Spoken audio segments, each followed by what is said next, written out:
Clap it.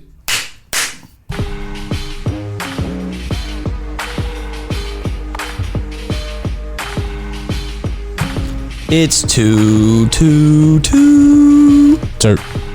All right. Question number 1. You freestyle? Hey, I got one song if you put on the right beat. It's an old school beat that rappers delight. Say less. Shit. I don't know if I could do that over here though. Copyright. For 1 hot minute, or y'all could just have some clapping. DJ. We're gonna have to take freestyle submissions like for beats before they come. So we have the beat ready. Honestly, the way that things are moving, I might have to do one even better. I'm about to have like multiple songs going. So like I'll go ahead and drop a little something just to see how the audience even feel about it. So I've been working on a new intro. Yeah, shout out to the homie Lucius. I've been in the studio with Lucius working on some shit. Okay. Yeah, I'm trying to bring more like a St. Louis type beat. So I'm trying to do like a sample of an old song, but the way that we've been doing it is a little plot twist to it. So I'm excited to see what's getting ready to happen with this. But shit, before we explain any further and we go any further, y'all already know it's a 2T3rpd podcast, and it's your boy Donovan, aka Mr. You knew what it was when you signed up. All right, y'all already know. We'll go ahead and let the homie over there. Let's see what you can do with this intro real quick. I'll let you introduce yourself. See, I wasn't prepared for this. It's your boy, SLUMP, Big Slump. Okay. Streamer, cannabis enthusiast, podcast, filmer. Okay. Yeah, we do a little bit of everything on this side. Yeah. Damn, look at you. So that was good for on the spot. We getting used to it, I guess. I'm like learning. it. I'm learning from the best. Stop. I appreciate you. But y'all already know, shit. We got a special guest in the building. So let me go ahead and do this intro real quick. So I had noticed you at Heavy Anchor before you had even talked to me. Because, you know, it don't be a whole lot of black people there. So I looked, I was like, oh, shit, I ain't bet. Somebody else black up in here. So I was hyped because I was like, all right. I already know he gonna be funny because I just the way that you was looking and it's just like you was sitting in the corner. So I always like I've been going to Heavy Anchor for a year now. I might not have been like actually been going up on stage and all that, but I've been peeping game because a lot of the stuff that I like to do before I get into it is study. So it's more like I'm seeing like, all right, who's good? Why are they good? Like what is about their style, stuff like that. Who are the people that really take this serious? Like what is it that they doing before the show that they like getting in their zone? Like what is it they actually preparing? Like you see some people over there, in the corner just like getting their stuff mentally prepared. Some people they just talking the whole time, hanging, doing their thing. And so when I saw you just over there in the corner working on your set. And so I was like, all right, you gotta be one of them ones. So then the next time I saw you, you actually came over to me. And you started talking to me, and I was like, homie, cool as fuck. And so you told me about how you knew about the podcast and all of that. So I was able to watch one of your sets. And dude really do something. He got some jokes. I appreciate that, man. Hell yeah. But you already know he got more than jokes, and we about to find out today. So let me go ahead and make this introduction round it up real quick and give it up for the homie, Justin Hudson. Damn. There we go. Hey, man. Damn. How I dropped the ball like that, man? Damn. Because you was a comedian. Certainly made me laugh. Always fuck up. That's our job. Yo, I gotta leave that mug right there too. I don't know. I've been thinking about like putting never mind. I've been thinking about letting the audience like do a double one, but I don't know what the fuck. Y'all know this shit is fake. I've been thinking about putting another button and like just doing a double applause on the second one too, so I don't fuck this shit up. But fuck it, it's kind of funny when I do fuck it up. So I'm gonna leave that shit. I didn't know today was a comedy special. I didn't either. Shit, I just started talking, man. I mean, we are talking with two comedians, so. Hey, every day is a special to me. Hey, nah, this the real comedian over here, yo. For real. This dude got all types of shit going on. Yeah, man. It's Justin motherfucking Hudson in the building. having a lot of stuff going on. You probably heard my name run across the Midwest City podcast. Being at Wing It Wednesday, shout out to Too Much Sauce too. And started my We JOAN.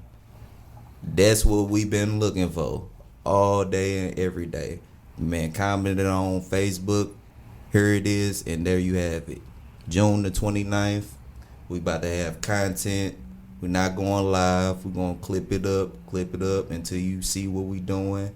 Format going to be just like it is outside when you see niggas jumping on each other in a circle. Be like, ooh, ooh, ooh. That's exactly how we doing it. And not just that, we have some more in storage. Versatile. Very versatile. We're going to do a lot of stuff that you think is common, but it's not. It's just us. Hell yeah, that's right. Shit, and y'all already know it's about to be some loose shit because it's already in the name. Shit, We JOAN.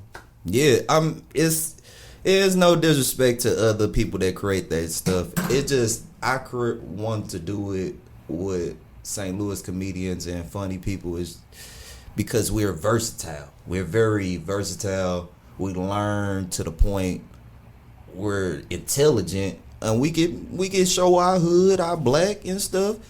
And not only just studying in St. Louis, we travel out of St. Louis and come right back to St. Louis and bring what we learned. That's how creative we are. And that's why we in the middle, I think. Because the sun rises up to the middle and shine on us. Oh, shit. That's a bar right there. Hold on. Shit.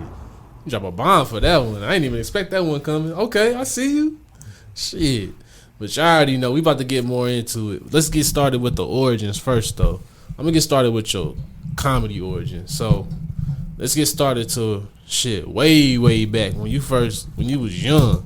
So did you like realize like back then that you was funny like in school and all of that? What's crazy is I was just talking to my homeboy about it yesterday. He do comedy too, and it was a God's calling. What he was basically telling me. I've been told this since I was 12 or 10 years old. You should get on stage, even not by people but by my parents first and then other friends, because it's just a form of expressing myself every time. And they were just like, man, you should get comedy. It was just always God calling. 16 all through any school, it was just God's calling. And I don't know, during that time, I wasn't thinking as me being funny. I knew what people was laughing at, but I just wanted people to understand first. That makes sense. I like that. So, like, in school, was you more like the quiet kid, or was you always just like... I'm all in one. You may have some days be like, why that nigga quiet? Or you may have some days like, this nigga crazy. It's just like I'm observing a lot. Like you may see me as the crowd, or you may see me as the artist. I'm observing. I'm still living life. I'm gonna say slow. I'm gonna live life day by day. Cause I'm young, and you want to remember everything you did when you was young, day by day, the time and all it. Cause you only live once being young. I ain't gonna say you only live once. You only live once being young. That's a fact. But I also feel like just because you get older don't mean you can't have fun. Especially depending on how you decide to like live your life. So like me personally, like I decided that I really want to dedicate my life to being an entertainer. So I kind of looked at it as like, you know, I got a wife, but as far as us having kids and stuff like that, we already said we didn't want to do that because a lot of the stuff that I want to do, like, shit, I'm trying to be out here for real. Exactly. So it's like, you know, I can't really be there for my family and stuff like that. Or like what I would want to have as like having kids and all that stuff, I wouldn't be there the way that I want to be. So I look at it as like, that's why I got to go the hardest with this entertainment thing so I can really like. Well, I could say it like this. Risk, survival, whatever choice, at the end of the day, you work it out and the less excuse will just go away. Like, if you just start, I'm not going to say you could just, hey, I'm going to start a family right now after this good idea. But, nah, it just, how you feel or what you want to create. It ain't even just the age. It's not even the time. Sometimes it's just like come out of nowhere. You just work through it and stuff. Like I never think family would be a bad thing because I'm going through things going on. I will always try to work things out because you don't want to go against nature.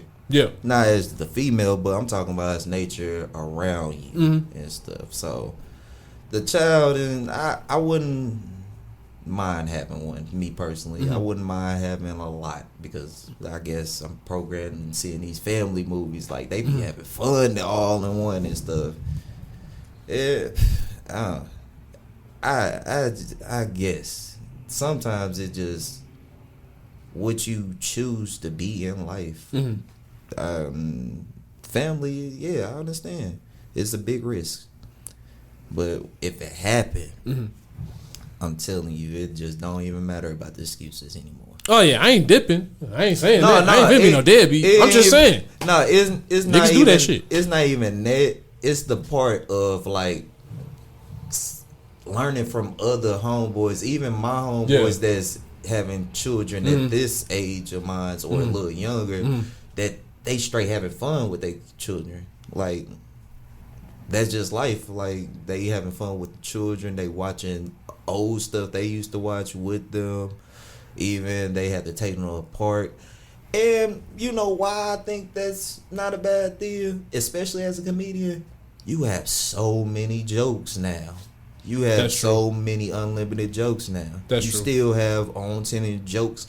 Even if it's not a joke or if it's not funny, you still made it into a joke. You still have a story to tell. You still have so much stuff. And it will have you in circles. But I'm telling you, man, there's a lot of other stuff you have you in circles.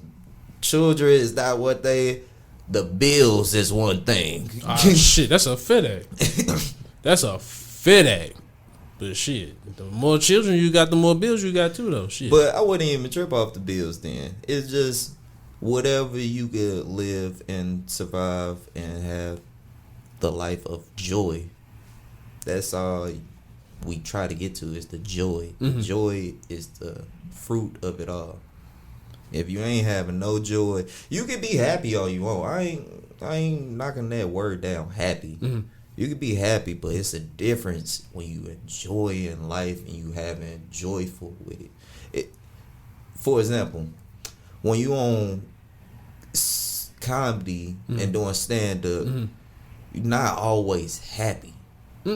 Not happy. Or even getting on stage or even creating your happy. It's joy. Yeah. Because when you getting them laughs and you getting them unexpected laughs, you not even knowing this was coming up and you start doing that. And that came out of nowhere and just ended so perfect. You feel joy. You feel that tingling inside, like you just did something, like you going to the next level. It's joy. It's not no happy. Happy is stuff like, hey man, I just got this. I just got that. I just got this. That's fine. But find out where it's going to lead the joy into it. Happy is a long way from being mad, and being mad is a long way from being happy. So when you find joy in the middle, you surviving great or well. Damn. Smoke a blunt or two and he started talking the truth. Yeah. I'm sure, like, let me think we might need one more drop. What is it? Which one? One more, the bomb. Oh. Yeah, he was dropping them. Shoot. Right. Ooh, I was gonna make a joke that was gonna go way. Nope, that ain't it. We ain't too terp yet. Nah, that's just that wasn't what to do. That wasn't what to do. Nah, it's just, man, I only been a year in this comedy. And I only see comedy as open these like a snack. Right. That's why you buy more than one Dutch. Hopefully. Damn. Them ones like them fruit snacks. Oh God, y'all have a scissor, that'll be cool. I mean, shit. That's all right, man. Growers, don't kill me. We about to do some shit that, you know. Oh, they about to get on your head top right now. I'm gonna wash them. I'm a washer. Oh no. Oh, they cool. They It's understand. cannabis purposes. And only. then on top of that, it's a cannabis. So growers, I hope y'all don't get offended by this. And especially, I hope y'all understand how these Dutches work. Either be still stuck, fresh pack.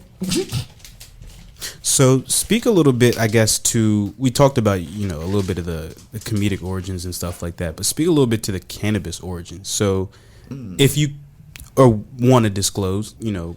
Well, I'm gonna get back to the comedy. What the cannabis is a good one. What about it though? So like for you, when did you discover cannabis had a positive impact on your life? Oh, so I'm Christopher Columbus now. He said discovered. Nah, I'm just like I started smoking at 15, like the puff wise. Then when you get high, I started smoking at 16. Okay. Like really smoking back to back and stuff. Okay. Got you. What was the first time you smoked? What was the experience? It was like, I ain't gonna fake it. It felt like you in heaven, like you cloud nine or something. Like, why is it moving slow? And then somebody playing with me, just like, zzz. I was like, what the fuck? And they were just trying to see my reaction. It was just peaceful. But when I really got high, it was just like, I guess I'm a video game point of view, because why is everything moving fast? What was the story behind it? The story behind it was, I guess, different weed. Real strong weed. No, I'm saying, so like, set the scenario, bro. Like, what was y'all doing? Like, how y'all get like all of that? So I was set the scene basically for my us. freshman year smoking weed, and I was smoking with my friends that's way older than me. That's like that you probably know that graduated with you, and that people that graduated way before you is. I was hanging out with them people because we started playing basketball outside, street ball and stuff, going to that one basketball court. So they wanted, I was like, man, why y'all get gas and stuff? And that's when I wanted to start smoking more at 16. And they found the way to get the gas. And mind you, the first time I started smoking, that was one puff of some, like, you know, mid. I was a little high buzz. And then the second time I smoked. Not high. I smoked.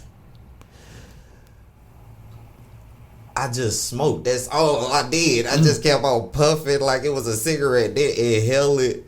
And I got mad at my homeboy so bad. I was like, man, I didn't even get high, man. He was, and I see the next homeboy the other time, he's like, inhaling stuff. So when I inhale it, that was a whole, like, that's a whole different double high you take it right there. Like, you get, I understand when you get high, but when you get buzzed, that's the beginning.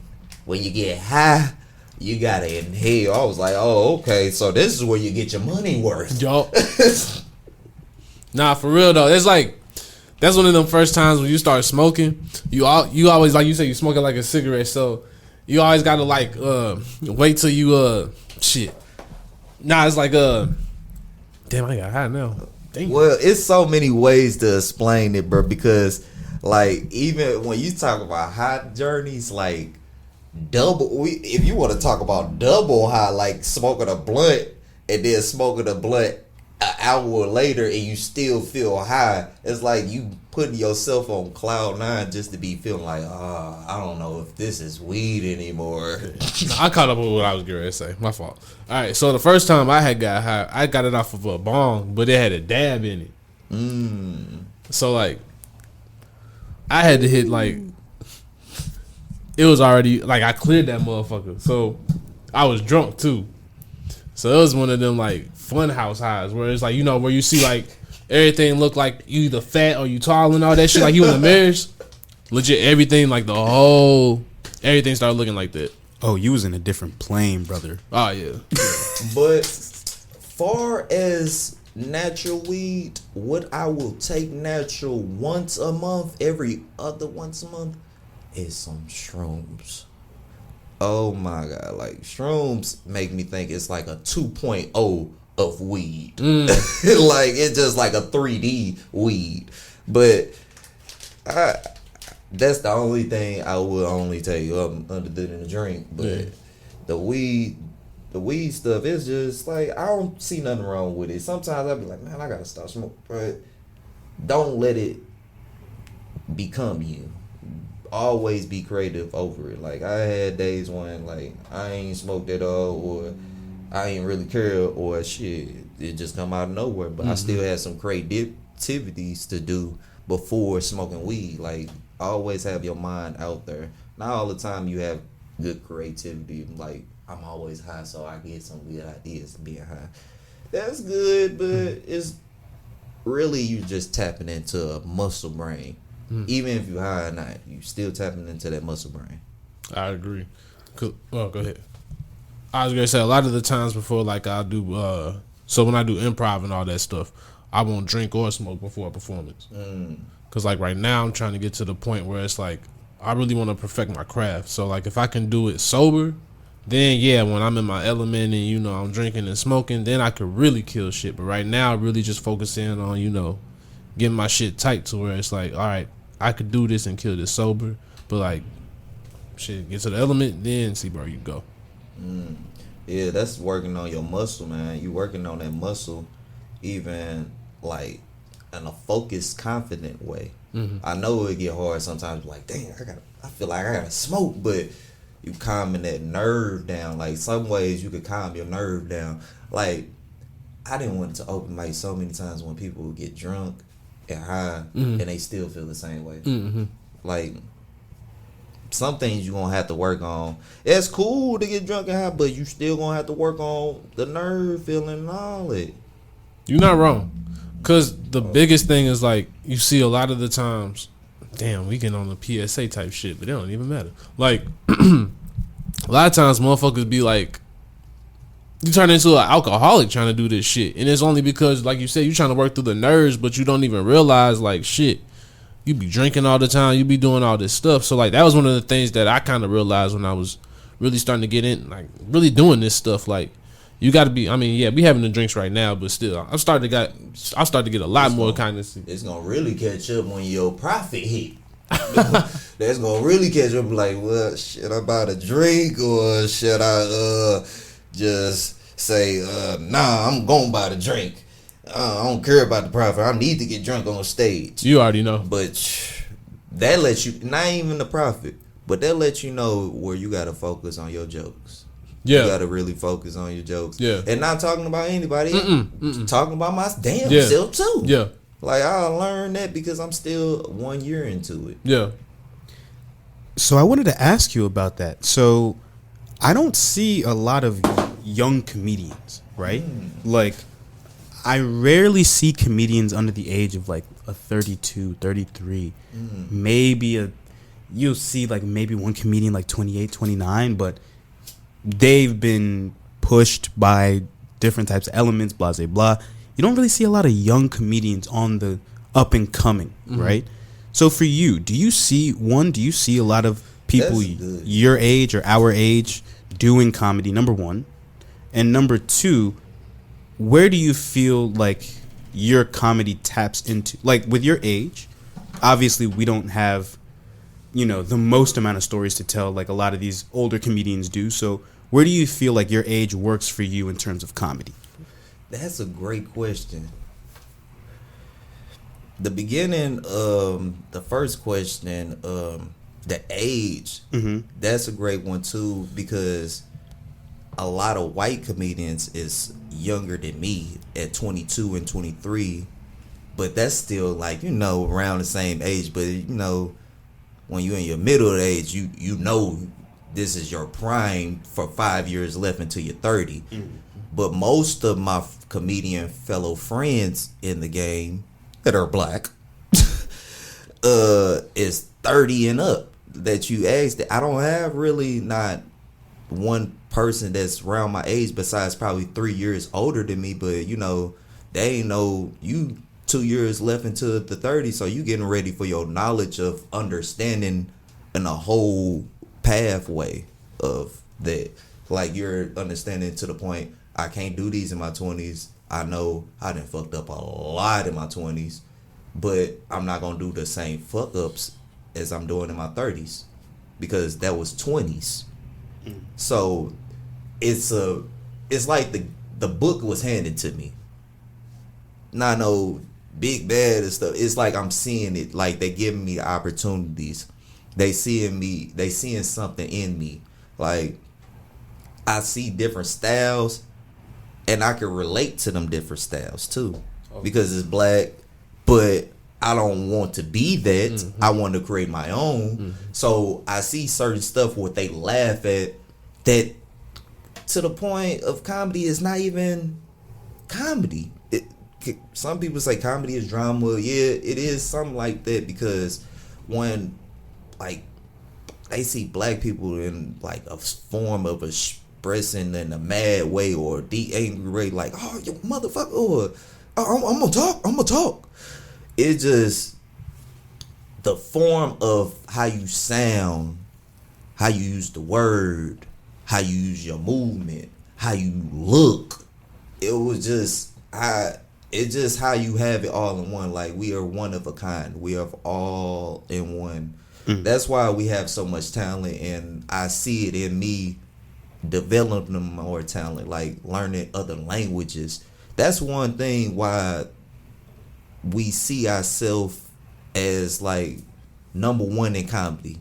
Number one in a lot of things, but number one in comedy with talking and showing the expression words and the voice of sounding like somebody else. And when you do it when you hear that person on radio, you be like, is that a black person or a white person? Mm-hmm. Because he have stretch of other words and he's a funny person. Mm-hmm.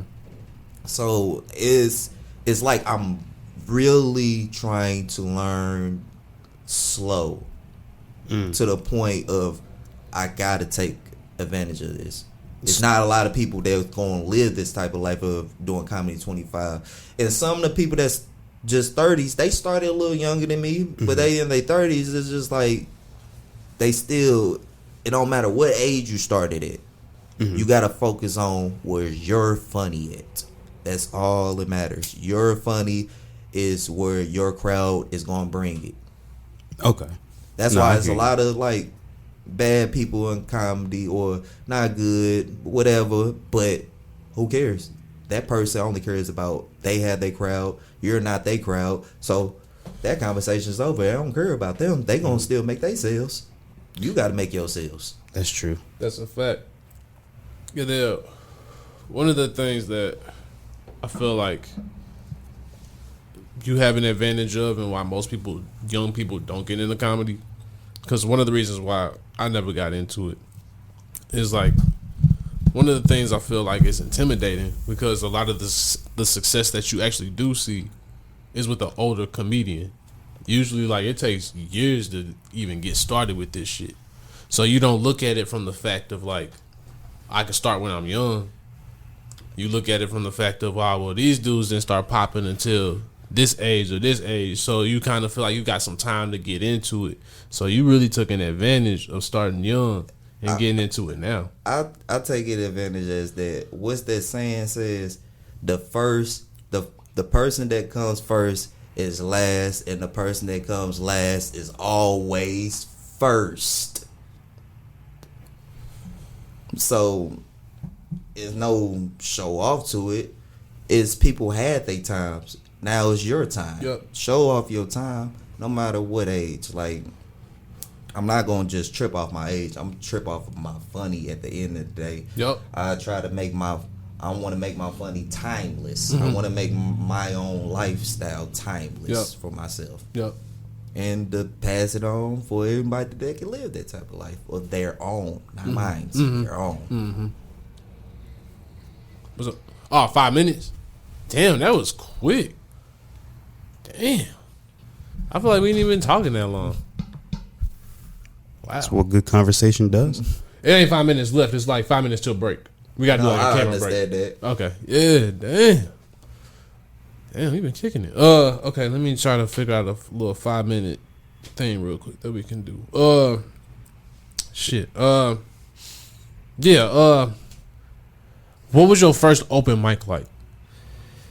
Ooh, the first open mic was getting drunk and getting high and staying the element of what. In that time before I got into open mic, like the hour before signing up, I was studying like what I want to say on stage, and I had to learn that 4 minutes on stage is like you gotta chop it up, get to the joke. It's not more explaining, and focus on that thing. And they want you to be you. Like the first thing they laughed at was when I was like, I'm gonna talk about the 7 cuss words that you can't say in America, but I can't finish all of them because I only got 4 minutes. And that's all. And they started laughing because I've seen that not as a joke, but that's reality versus the negative and positive, trying to combine it together of like, I only got 4 minutes. Let me go on and do this out the way. And the face I was making too, because I was just like, I only got 4 minutes, like, and they was laughing because they know about it. And that's what I learned, and I bombed. But I see some laughs a little, but I still see where I could always work on stuff. And I don't know why people nowadays be like trying to get me 10 minutes and 12 minutes on stage, trying to change the room, and we get Wednesday. I mean, giving they laughs, but I'm like, nigga, cause you putting in the work. I mean, yeah. That's the one thing. Like St. Louis comedy, not like I said, I've only been, I've been following it for a year. I'm not gonna say I've been doing it because I only did it actually been on stage a couple times. So I've been a year, but studying. I've still been like going it. Yeah, you've been going to consistently to open like, mics. Trying to do it consistently. See, I did only 4 open mics so far within the year. But I go to the open mics. I just haven't gone on stage. I'm way over, let's say, like 30 stages time getting on the stage. Like over 30 times. I'm way over like now 30. That's hard. See, like, I'm trying to get in that mindset. So, okay. After that first one, how long did it take for you to go back and do it? I wanted to do it again. So, did you go the next night or? I found other open mics to go to, and I did my research. Started going to other open mics, even ones that was tough crowds. One at Top Shelf, I didn't get no laughs, and that was the first black crowd I did. See, and that would give you a whole lot of confidence. That's when you know you're funny at. Yep. And it's not just saying know where you're funny, but really know what you need to work on. It's not just, that's what it comes down to. It's not just funny. Like, funny, some people think it's like, hey, let me tell you a joke. No, sometimes funny is like, bitch, why you didn't take out the trash? You're like, what? Why you didn't take out the trash? Like, it brings all art. Sometimes people look at it as all arguments, but it's a moment. Yeah. It's just a moment of time of seeing something. Yeah, it's like making an observation of reality, but being able to like really just look at how crazy or something in the moment. Like, we'll be in the moment of some shit, but then when you look back on something, you can find the humor in it. And I feel like that's all that comedy is a lot of the times. It's like finding the real moments that you see in real time, but being able to reflect on it and being able to find like, okay, where was this really like? Once you look, I don't know. And think about this. Yeah. Think about when you take shrooms. Why you think it makes you laugh so much? Because you're viewing, you're observing stuff to, and it's not just and for the people that don't like shrooms or don't take any substance, it's just an example of what you do outside of it, of a closer view. So it's like basically when you observe something, like when I was on it and my homeboy was trying to get some charge out of a mini market store, and he got the wrong box piece, and the cashier said out of nowhere, just like, no, this is the one you was supposed to get. And I just laughed out of nowhere because his face expression, and he a Arabian, and that's why I laugh, because it was just his face expression, and then I knew what my homeboy was gonna do when I went outside and just bust out laughing, just like, oh my god, like I was in tears too. And then I got in the car, he was like, oh, ugly ass, do I know what charge you talking about?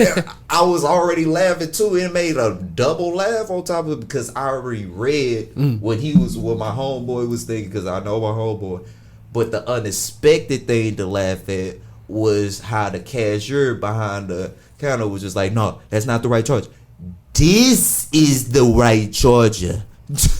I was like, bruh, no way you just did that to my homeboy. But I already know what my homeboy gonna do. Like a smart ass mouth, you know. He about to go fire. So yeah, it's just with comedy, it's unexpected stuff and stuff that you already know that's funny, but it's still funny to this day.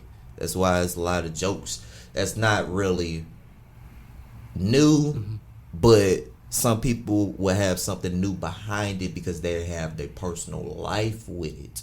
Every joke is like probably written now that people say nowadays, but what's new into it is your personal life that's different.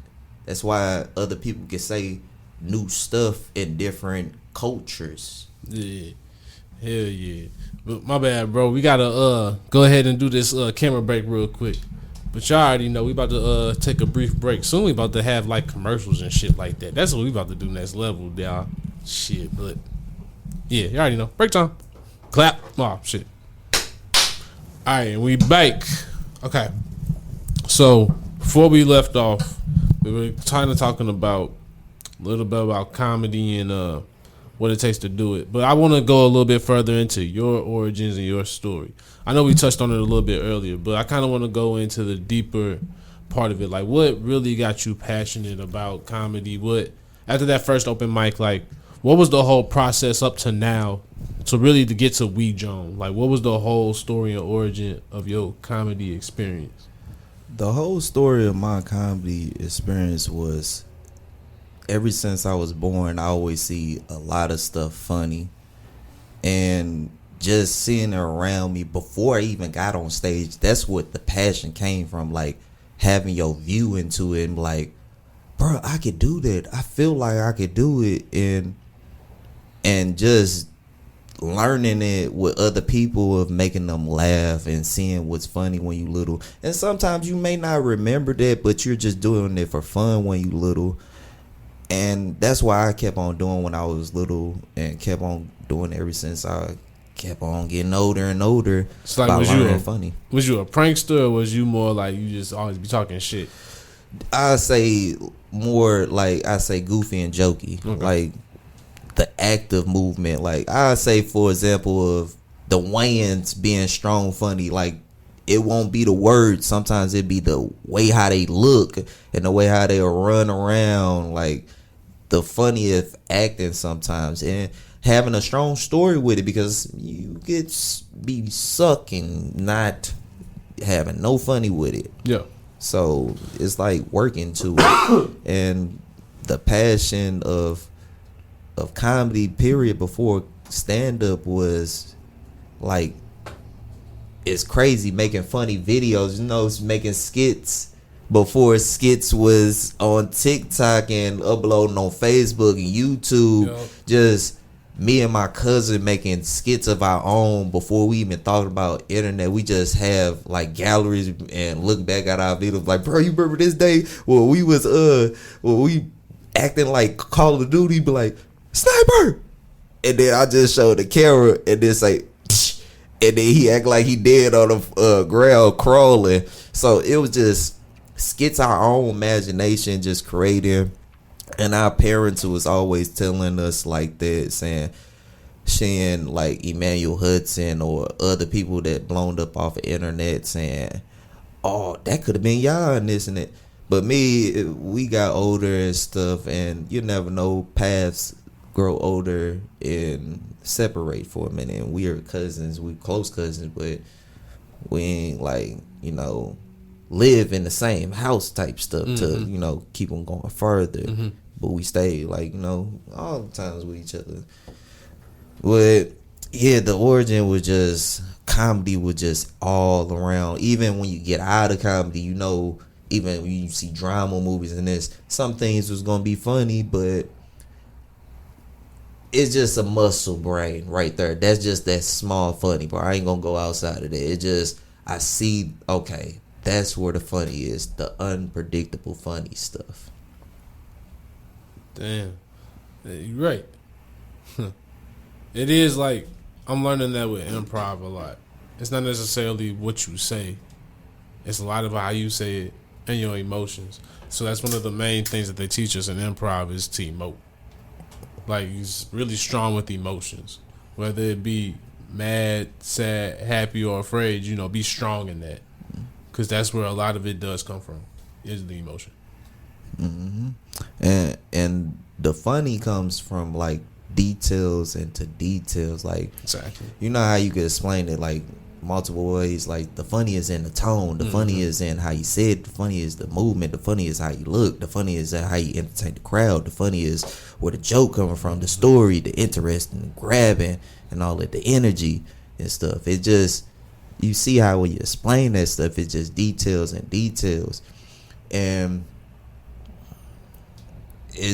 you just had to keep up with yourself when you see your own self relative with it.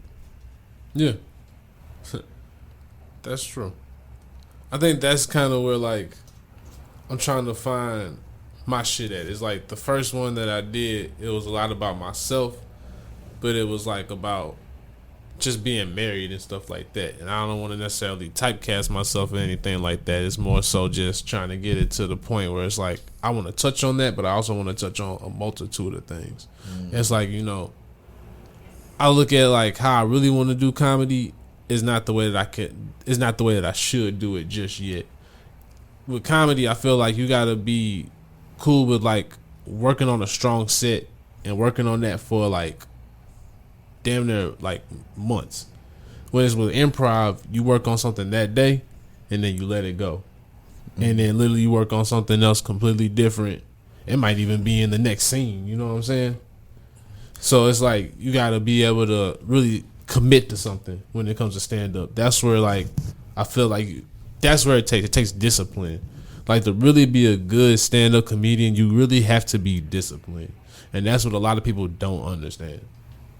Like the most disciplined people, some of the most disciplined people, I ain't gonna say like all people are disciplined, but like some of the most disciplined people are stand up comedians, whether people know it or not.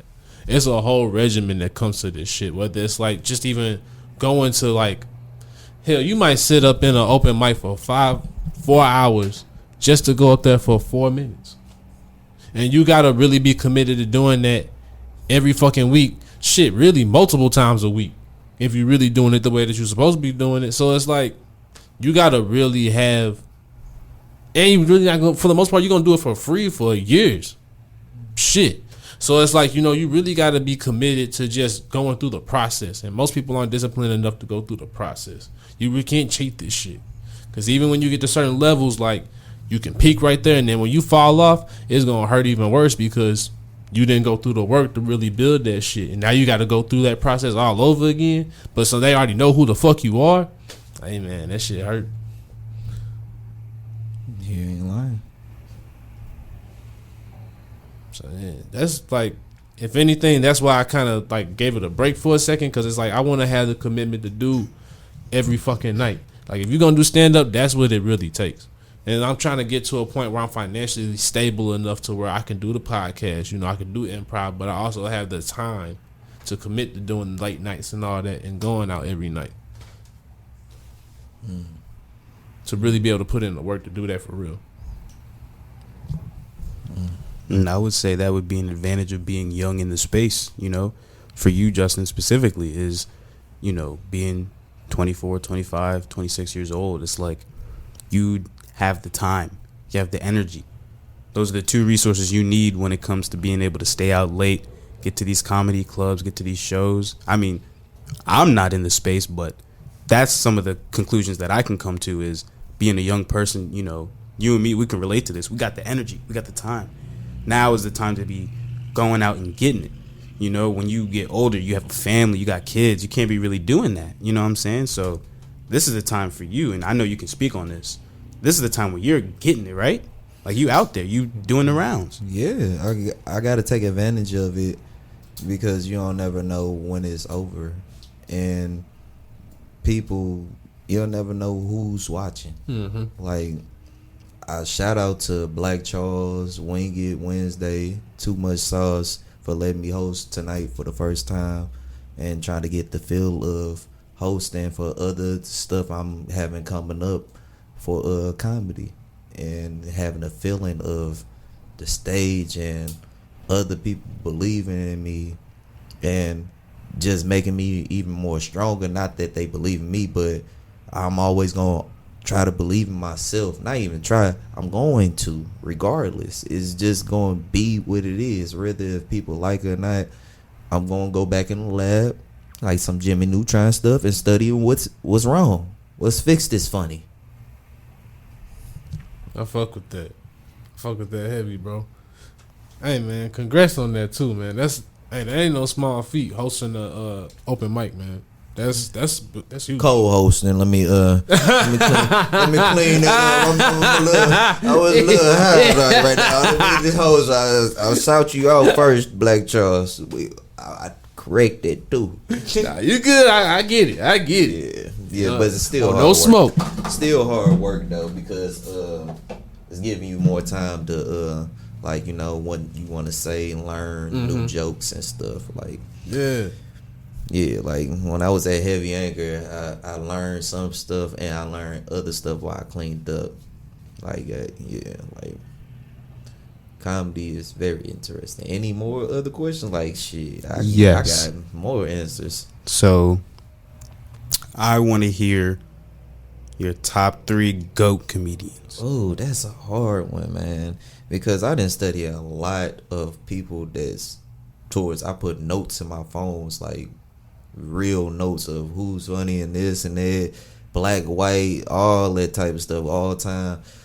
But that's a lot. Like, I could say a lot of black ones too. But how you gonna put it? Like, you saying GOAT, active GOATs? Let me put it to you this way. So you are headlining your own you're headlining your first comedy show. Okay, so you saying active right now? People that's active? No, dead or alive. Oh, okay, so I could do that. So I'm about to give you the scenario. You said 3? I can give you that. Okay. Oh, okay. By all means, go ahead. Go ahead. Dang, cause I like Dirty, but then now I still stay into it. Okay, first one is really Eddie Griffin. Eddie Griffin. That's a strong choice. I can out the range. Eddie Griffin. The second one. Yeah, you from Kansas City. Hey man, I ain't gonna fake. I'm gonna have to pick 5 probably. It's just go ahead. You probably gonna have to hear goats that I pay attention to. By all means, okay, Eddie Griffin, Dave Chappelle. You know, of course. Okay, yeah, you know Dave That's Chappelle. One of mine. Chris Rock too. Yeah. Who else was it? And then let's say some people that's dead. R.I.P. Paul Mooney. Yeah. Robin Harris, Bernie Mac, Richard Pryor, and you know Martin Lawrence, the old Martin Lawrence. The old Martin Lawrence. Woo. Crazy. You know the whole Wayans family, the main star Damon Wayans, and the rest of them. Who? Donovan Face said you might have to speak on that. The main star, the MJ I meant. Who? The MJ. You said was who? But Damon Wayans, that's the MJ. I didn't say the creator of the NBA. Oh, okay. I said the star of the NBA. All right. The creator of the NBA of the Wayans is Keenan Wayans. Right. That's the creator, but the star to bring the act and all that a little more was Damon Wayans, because that's how you could tell the difference between him and Keenan. Keenan brought his acting like more out of movement when he did movies. Like his comedy was more like, you know, stand up of like talking and telling the jokes, which was funny. But Damon's was like, you know, moving around. That's why you have his little brother Marlon be 10 times movable and wild and stuff. But yeah, even back on track, Red Fox. Like who? Like I go. Even let's say other St. people, Louis, Rodney Dangerfield. I will go with who? Not even Rodney Dangerfield. It was some other white person. It's a lot of other white people too. I just go with it like that. A lot of other white people. George Carlin, that's one of them. Robin Williams, I will go with one of them. Mexican George Lopez, I will go with it too. Even I study a lot of them. Like it's more than just saying top 3 and top 10. Like comedians is damn near stronger than saying top 10 basketball players or top 10 100s, anything. Like I could say active comedians that's top 5 or top 3, or even if they active, it's hard to even say top 3 because people like Corey Holcomb. But I could pick some people that's like, you know, I feel like top 3 more than Corey Holcomb because it's in between stuff. That's what's make a comedian better. To wrap this up, is the topic, like the difference between, and not knocking them out and trying to compare them, but the difference between Corey Holcomb and Eddie Griffin. They could talk about women and all that, but one person can move on to a different joke quicker, to a different topic than women, and that's Eddie Griffin. Like he'll talk about women this and that, but he'll move on to the next topic, make you think like, damn, I feel like I was in a conspiracy talk or something. Like this is so true, but like this is your own thoughts. But yeah, that's what I was talking about. Basically, like I could give my top 3 would be different every day. Every day. That makes sense. Damn. My bad. I was listening to you talk. One person that I noticed that you didn't say. You don't like Kevin Hart? I can say Kevin Hart is, and then on top of that, I can put top 3. I can put top 10 or top 20s in. Is we talking about decades? Because the first top person I would say going first is Dick Gregory. Like I'm going a decade, or the Dick Gregory, Red Fox, Richard Pryor. Like I go a decade, or just like you understanding the comedy and other people that came up with them and stuff. Like that's why I ain't no knocking down for Kevin Hart. I like Kevin Hart. It's like people may not see he's funny and it's get a little old, but that's not stopping me where seeing what made me laugh from him. I think he's a whole entertainer, and that's kind of like, you know, when I think of comedy, I don't want to just do stand up. I want to be an overall entertainer. Well, what that is just you're focused on your art and more the business side. It's like you're moving yourself around, and it's not necessarily to say like, oh, I'm moving around, but you do have to study the business side because you're in a different like zone range. Like you'll say actors is way different from I guess they'll say celebrities. Like actors and celebrities are way different from each other because it's a swag, perfection, show off type stuff. It's the business side of it. It's more than sometimes business, like people who you know. And that's why I was like, sometimes, yeah, with the entertainment, it's good to go there, but that's why I slowed down and focused on comedy first before I like want to ease into the acting, because I know I'm a good actor. I know I can act. I know I can act because how I can fit myself in it. Not a wannabe or see if it fit me or listen to people, but I just want to focus on comedy, like see what people seeing the funny and keep on learning, like just to learn and not try to move too fast. Yeah.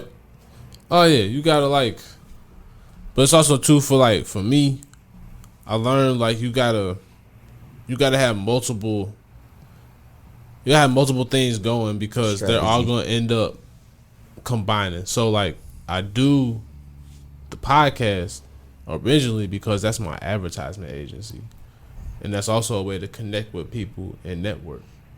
So not only it's like when I overall started podcasting, it wasn't supposed to just be about cannabis. That was supposed to be just one of the things that I did. And it ended up what it was like I had a whole podcast before Too T3rpd, and it was with two of my homies. They like OGs, so they was like in their 40s and I was in my mid 20s, and we was all from the north side. And so one of them was a rapper and the other one was his manager, but they were twins. And so we just used to talk about like our perspective of the world from, and that's good to see it exactly that way. Yeah, and like we had a difference of how we wanted to see the end goal of it. I kind of took it more like I'm really trying to take this like serious and really trying to make this my profession, and they was like, we just trying to support you and help you move into the direction that you want to move into. So that's when I started doing the Too T3rpd and like trying to do the cannabis thing, and it really was just me trying to get free weed to start out with, and then it just turned into this. Yeah. I swear to God, that's all this podcast was us just trying to get free weed, bro. It is to see some type of sponsorship to get you with somebody and their stuff to carry on. Like that's a strong like choice for them to take a sponsorship with him, to think like that and be like, oh, that's a upcoming young person. So if we put ours in it, we could put our long chips in the long run to not only see our money but his own brand growing, that we see something in him. To me, it's bigger than money because you gotta be willing to do this just because, like what you said earlier, it's the joy and it's the love. Like, shit, I don't really get paid off of this like that yet, so it's like okay, bet. And so it's more so like this is all about the passion because I see the bigger picture of it all. Like I see if I start doing this, that's what led me to doing improv, which was what led me to start finally eventually trying to work up my way to doing stand-up. So it's like it's all a process for me because all these things end up combining and making the whole totality of what it is that I actually want to do. Any other questions? I'm sure, like, we got 5 minutes left. I'm sure like I can answer them short because I know it's some more interesting questions though. Yeah, for sure. We usually we usually do like the our usual wrap up. What is it? Top 5 that are alive. If you were to do a smoke session, who would it be? Top 5 dead or alive smoke session. Damn, that's shit. I probably don't even want to smoke with none of these people, cause I'm sure like I ain't never heard of that. But dead or alive, dang, shoot, I like to smoke with Eddie Griffin. Okay. I'm gonna just put it like this: a lot of funny people. Anybody you think that's funny, that's comedy and stuff like that's. We'll know to say that. At a point in my life, I'm just answering to people that come out of nowhere to me. Like, I don't care about that. Like, I want to meet that person on TV. I want to meet that person. If I see him, I see him. The first person I seen as a comedian, official comedian that was in Def Jam too, is Kenny House. Like, when I met him in person, I seen his stand up before I met him and stuff, but I didn't notice that until people started saying that, and I was going to do comedy, and that was an open mic too.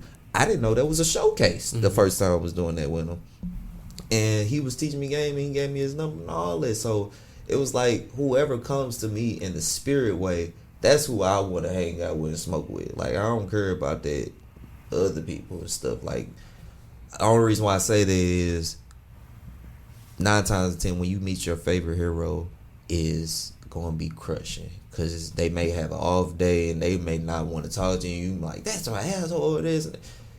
I just want to meet the people that's come in spirit. I like that. Nah, I fuck with that. Okay. He said you got to wrap up. I got one last question. And this is the best one because it's going to lead into the closeout. All right. So, explain to the people how We JOAN got created. Oh, yeah. Give it like how give it all of that, and then you already know. Go ahead and wrap it up. Man, We JOAN was created as like every black person that was going through the joaning process and even joaning theyself. But overall, as a comedian style and funny person style, it was just always black. When we versatile, we stand in circle, when we things over like party and stuff, and we just like, all right, about to get this joning, I guess, and everybody just start joning each other. Even if you quiet, you gotta have something to say.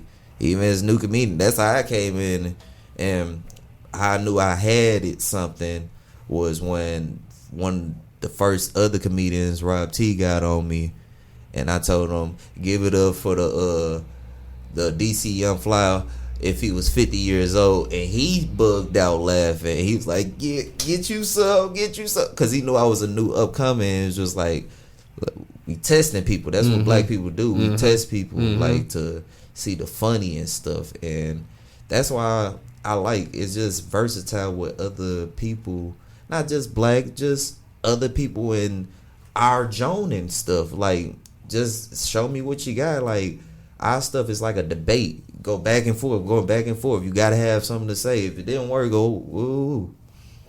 But yeah, it's just very versatile, and joning is like a 2-point faster level of comedy itself. It's like you have to get to a punchline fast, or even sometimes the fast is just too fast. You have to slow it down, or it had to be something like, damn, imagine and thoughtful. It's just very creative, positive, negative together. It's very versatile. It's like all around things. Hell yeah. I like that. Like, it make you think into a point like, I was joking, but dang, that was very creative. Like, it was every creative, like, somebody was, I can't get this out of my mind. Somebody was saying to a short dude that's in his probably 30s or 40s wearing a do-rag and a hat. And he said he looked like Cole from Martin. That had me weak. And then he had another creative joke. He said, you look like a albino apple. I said, what? How you combine, like, combining words, the wordplay is, okay, I can put joning as, it's insulting, but it's like, that's where rap came from. That's where these battle raps came from. Like, the joning part, like, some of these joning sound like rhyming. Some of these joning is just the punchline sound like it's a rhyme or catchphrase, or it's just catchy, or it's just very lyrical. Like, it's just, we put our thoughts into it. We watch TV, we do this every day, we see that happen every day, and we try to put it as a joke way. No matter how it is, we try to make it land. Like, I think joning would make you better.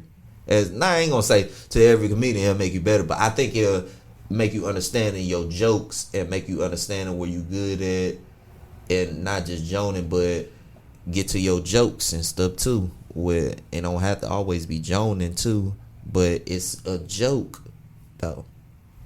I fuck with that. I like that. All right, so we already know we gotta get you up out of here so you can get to your first hosting gig. Co-host, my bad. I ain't trying to get, like I said, I ain't trying to get the smoke on you already. So let me go ahead and clear that up. But go ahead and let them know your socials, bro. But yeah, you can follow me on Instagram, Justin X Hudson, and Justin Hudson on all the other platforms. And the bigger platforms that we doing is for my homeboys, they Midwest City Podcast. Shout out to them. Shout out. Me being behind the cameras helping them, and they starting this We JOAN helping me, and shout out to them putting it together. But you can follow them on that, what I just said, Midwest City Podcast, and you can follow my We JOAN, WeJoan, WEJOAN, and you know, Joan short for joking on a nigga. We joking on a nigga. That's what it's short for. Wait, no. Don't make me question my blackness right now. Are you for real? Yeah. Joking on it. Nah, you. That's why we have it short. That's why you ever think why it's called Joan. it's not the JON all the time. It's the JOAN. Joan. Wow. Okay. Wow. I think I got to sit with this one for a little bit. You can look it up too. It's all on the internet and stuff. It's comedians of them say it's 90s talk too, or way before that, but that's what it was short for me creating it. We JOAN, we joking on a nigga. So this the platform and stuff. It's like, or you could put it as we joking on niggas. We joking on a nigga, or like if you spell Joan as JON, it's still the same. Joking on niggas. It's the same thing. It's still the same thing. You know, there's an ecosystem going on right now. And like, I'm going to talk about it off air. Because there's some funny shit that's happening right now. I'll try to be a part of both, honestly. I kind of like, I feel like I'll be more comfortable on this side of the of the universe. But, you know, I'm going to figure out how to combine them both. But yeah, we go. All right, let's go ahead and wrap this up. So but yeah, you can follow us on that platform, and the clips will be coming June 29th. And yeah, it's going to be big. It's like the next thing to get black people in their element of like, I don't roast. I Joan. Well, I got something for you. It's alright. Yeah, go ahead and that like that, cause I already know. All right, go ahead and say yours. All right, you can follow me SLUM 3Ps1D_out. You already know, and y'all already know. Follow the homie T3rpd. I've been talking to the homie. He'll definitely he gonna pop up soon, y'all. Don't worry, he gonna be popping up soon. But you already know. Follow T3rpd always. Shout out to the homie. Make sure y'all follow Too T3rpd on social media, on all socials. Too T3rpd on all socials. Then check out our YouTube. You already know them videos coming in hot. We've been keeping this video work consistent. Shout out to Slumpppd for all the reels, all the video, all the edits, everything. He out here putting in work. And y'all already know, hit up that hotline with the voicemails and text, 314-399-9711. And don't forget to follow me, Donovan 2408, on all social media platforms. Bye. But y'all already know. Shit, it's been a good one right here, yo. I appreciate you. I appreciate you, man. You already know. And I'm Justin motherfucking Hudson. Remember that. Hell yeah. Y'all see as we starting to go into this wider direction of entertainment, not only with the cannabis, but we mixing it all in. Hey man, you already see we starting off hot this week. We got another one next week, so look forward to it. We look forward to seeing y'all again next week. Peace.